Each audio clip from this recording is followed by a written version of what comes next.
खेलों पर चर्चा। बदलाव फाउंडेशन में आपका स्वागत है। आइए आज एक चर्चा करते हैं जो कि खेल पर होगी। खेलों के प्रति हमारी क्या सोच है, हमारी क्या भावनाएं हैं। ओलंपिक खेलों में अभी इंडिया ने 7 पदक जीते, उनके प्रति क्या भावनाएं हैं, तो आइए कुछ बात करते हैं। किसी भी खिलाड़ी के लिए ओलंपिक में हिस्सा लेना ही बड़ी उपलब्धि होती है। पदक जीतना तो किसी सपने के साकार होने जैसा होता है। नीरज चोपड़ा ने टोक्यो ओलंपिक में स्वर्ण पदक जीतकर भारत का मान ऊंचा किया है। इस आयोजन में स्वर्ण पदक जीतने वाले वे एकमात्र भारतीय खिलाड़ी हैं। इस जीत के साथ ही भारत के इस ओलंपिक में 7 पदक हो गए, जो किसी ओलंपिक खेल में सबसे अधिक पदक जीतने का भारत का नया रिकॉर्ड है। नीरज ओलंपिक के व्यक्तिगत स्पर्धा में भारत के लिए गोल्ड जीतने वाला दूसरा खिलाड़ी बन गया। पहले नंबर पर अभिनव बिंद्रा ने 2008 के बीजिंग ओलंपिक में 10 मीटर राइफल शूटिंग में स्वर्ण पदक जीता था। हरियाणा के पानीपत के एक छोटे से गांव से आने वाला नीरज सेना में सूबेदार है। उन्होंने 2016 में पोलैंड के जूनियर खिलाड़ियों की प्रतिस्पर्धा में स्वर्ण पदक जीता था। राष्ट्रमंडल खेलों में भी 2018 के एशियाई खेलों में भी उन्होंने स्वर्ण पदक जीता था। हालांकि भारतीय हॉकी महिला टीम कांस्य पदक तो हासिल नहीं कर सकी, लेकिन उन्होंने जिस जज्बे से ब्रिटेन की मजबूत टीम से मुकाबला किया वह सराहनीय है। मीराबाई चानू ने रजत पदक जीतकर भारोत्तोलन स्पर्धा में भारत को 21 वर्षों बाद कोई पदक दिलाया। भारोत्तोलन में पदक जीतने वाले वे भारत की दूसरी महिला हैं। इससे पहले 2000 के सिडनी ओलंपिक में कर्नम मल्लेश्वरी ने कांस्य पदक जीता था। वेट लिफ्टिंग ताकत का खेल है, इसमें बहुत पौष्टिक आहार चाहिए, जबकि चानू का जीवन बहुत संघर्षपूर्ण रहा है। ओलंपिक खेलों में गांव व छोटे शहरों से आए खिलाड़ियों ने शानदार प्रदर्शन कर देश का गौरव बढ़ाया है। इसमें उनकी निजी कोशिशों का योगदान कहीं ज़्यादा है। आम धारणा यह है कि खेलों में सुविधाओं के कारण समृद्ध देशों का प्रदर्शन बेहतर रहता है। इसके उलट गांव देहातों से और कमजोर पृष्ठभूमि से निकले हमारे खिलाड़ी अपनी प्रतिभा का लोहा मनवा रहे हैं। मसलन महिला खिलाड़ी टीम में झारखंड की 2 बेटियां डिफेंडर निक्की प्रधान और मिडफील्डर सलीमा टेटे खेली। ये दोनों संघर्ष के बाद भारतीय टीम में जगह बना पाई और निक्की प्रधान आदिवासी बहुल जिले खूंटी के हेसल गांव से है। उनकी पारिवारिक पृष्ठभूमि मजबूत नहीं है। सलीमा टेटे सिमडेगा जिले से है। उनका सफर भी आसान नहीं रहा। पहलवान रवि दहिया हरियाणा के सोनीपत के नाहरी गांव से हैं और डिस्क थ्रो खिलाड़ी कमलप्रीत पंजाब के मुक्तसर के एक गांव की रहने वाली है।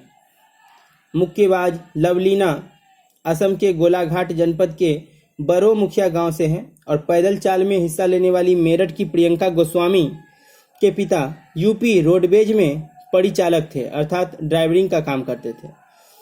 खबरों के अनुसार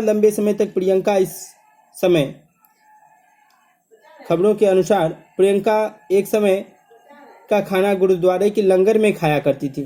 इतनी पारिवारिक स्थिति उनकी खराब थी। पंजाब के लुधियाना जिले के एक गांव से निकली मुक्केबाज सिमरनजीत कौर की मां जीविकोपार्जन के लिए छोटे मोटे काम करती थी, दूसरे के घरों में जा जाकर। पिता एक मामूली नौकरी में थे। उनके बावजूद सिमरनजीत ने कड़ी मेहनत कर ओलंपिक टीम में जगह बनाई। अगर हमें खेलों में आगे आना है और पदक जीतने हैं तो वक्त आ गया है कि खेलों के अनुकूल वातावरण बने और एक रोड मैप तैयार हो। खेलों के नाम पर हम ढांचा तो तैयार कर लेते हैं, लेकिन उनके रखरखाव की पर्याप्त व्यवस्था नहीं की जाती। ज़्यादातर राज्यों में खिलाड़ियों के प्रशिक्षण की समुचित व्यवस्था नहीं होती है और न ही राज्य स्तर अथवा अंतर्राष्ट्रीय प्रतिस्पर्धाओं का लगातार आयोजन होता है। भारतीय महिलाओं और पुरुष हॉकी टीमों को भी यही दौर से गुजरना पड़ता है। वे पहले हाफ में शानदार खेल का प्रदर्शन करती है, लेकिन दूसरे हाफ में वे दमखम खो जाता है। लेकिन यूरोपीय खिलाड़ियों में वह दमखम बना रहता है। लेकिन जबकि हम जानते हैं हॉकी देश का राष्ट्रीय खेल है और हॉकी व कुश्ती की पहचान भारत से ही तो है, लेकिन हॉकी में पदक जीतने से भारत को 41 साल हो गए। इस प्रक्रिया में आम देशवासी को भी महत्वपूर्ण भूमिका निभानी पड़ेगी। माता पिता को बच्चों को खेलों के प्रति प्रोत्साहन करना होगा कि बच्चे खेल में आगे हैं, अन्यथा वे मोबाइल में लगे और मोबाइल में ही लगे रह जाएंगे और आप इसका रोना रोते रहेंगे। खेलों के प्रति प्रोत्साहन में स्कूल व कॉलेजों की बड़ी भूमिका होती है। यह कि स्कूलों में खेल का पीरियड तो होता है लेकिन उसमें कोई खेल नहीं होता, एक बला की तरह उसे टाल दिया जाता है। अरे यार छोड़ो, क्या खेल के करोगे, हटाओ, अरे आज गेंद नहीं है, आज बल्ला नहीं है, आज कोई खेल का सामान नहीं है, और क्रिकेट के अलावा तो और कोई खेल दिखता ही नहीं है। हिंदी भाषी राज्यों में तो स्थिति बेहद खराब है। सबसे बड़ी आबादी वाला उत्तर प्रदेश हो अथवा बिहार राज्य, मध्य प्रदेश हो, छत्तीसगढ़, देश की इतनी बड़ी आबादी से ओलंपिक खेलों के लिए खिलाड़ी ही नहीं निकल रहे हैं।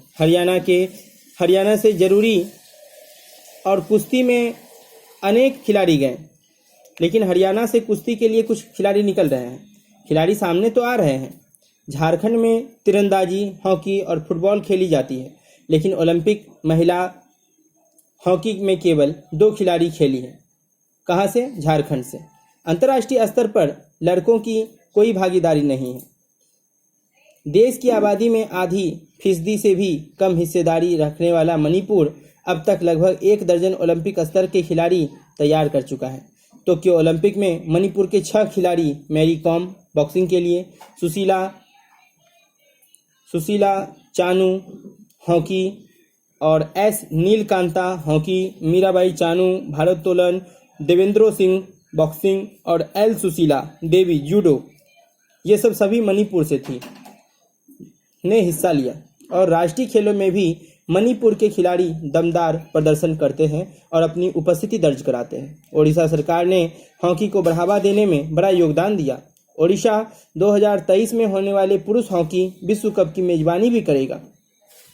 स्थानीय प्रतिभाओं को निखारने के लिए स्ट्रोटर्फ मैदान तैयार करने के साथ राउरकेला में अंतर्राष्ट्रीय स्तर का हॉकी स्टेडियम भी बन रहा है।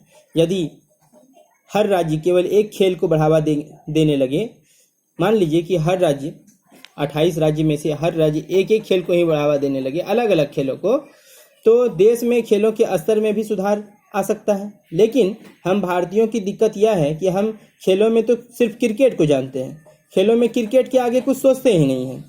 यह नहीं कि हम क्रिकेट का बुराई कर रहे हैं, यह सही है कि क्रिकेट की उपलब्धियां पर हम गर्व करें।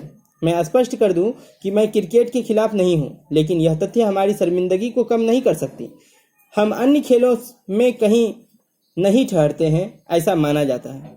आजकल इंग्लैंड के साथ टेस्ट सीरीज चल रही है और आपको अपने आमने सामने या आसपास के लोगों में बड़ी संख्या में ऐसे लोग मिल जाएंगे जो मैच का आंखों देखा हाल सुना देंगे और हार जीत का विश्लेषण भी कर देंगे, लेकिन अन्य खेलों के जानकार बेहद सीमित संख्या में मिलेंगे।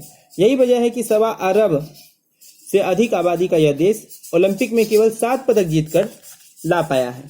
यह संपादकीय प्रभात खबर से ली गई थी, जिसके लेखक थे आशुतोष चतुर्वेदी जी, जो कि प्रधान संपादक हैं प्रभात खबर के। तो bye bye, take care, all the best. Badlav foundation में हम इसी तरह के कुछ आपके लिए लाते रहेंगे और आपको कुछ जरूरी और रोचक जानकारी देते रहेंगे। तो अपना ध्यान रखिए, अपने बच्चों का ध्यान रखिए, खेलों के प्रति बच्चों को आगे लाइए और उन्हें भी एक दिन ओलंपिक में जरूर खेलने का मौका दीजिए।